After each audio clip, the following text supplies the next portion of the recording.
When something is moving in a circle, it has a periodic motion.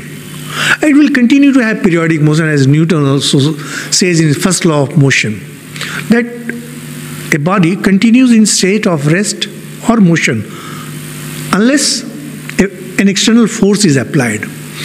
Now, what is true of objects and Newtonian physics is actually applicable to mind too.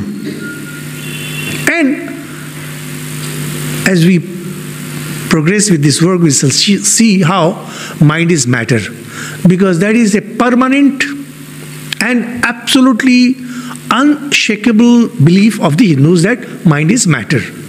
And for the Western world, they are confused about it. They often confuse mind with soul, and they talk about mind with consciousness, and all the confusion that is there in the Western psychology, Western mindset, Western thought process is because of that. We don't have any issues with that. Here, mind is gross, mind is inert.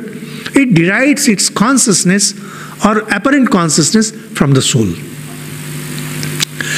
Now, being inert, being just like an object, it keeps on moving in its groove. Law of periodicity is applicable on the mind exactly as much as it is applicable on any object.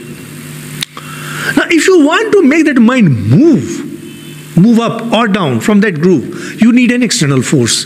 The way you need some, for example, we have this moon, which is orbiting around the earth in a particular orbit.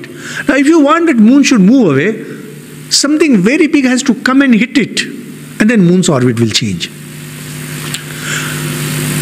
We are tied down in this orbit of mind. Sometimes we will go up, sometimes we will go down. Sometimes we will have higher births, rather rebirths, and sometimes we will have lower rebirths.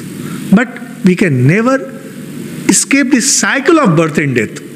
To get a push out of this, you need a massive force. This massive force comes from God Himself, from pure consciousness. And people who are ready through spiritual practices, it is those people who feel the push of God when He incarnates as human body, and then they are uplifted. When they are uplifted, everyone who is connected with that person gets slightly uplifted. Now, when Sri Ramakrishna came, he had some disciples, some sannyasi disciples, and some householder disciples. So Sri Ramakrishna pulled that lot. His 16 disciples, they got pulled up. And with those 16 disciples, others also got pulled up. Now, when today we are discussing these higher things, it is an effect of what Sri Ramakrishna did 100 years ago.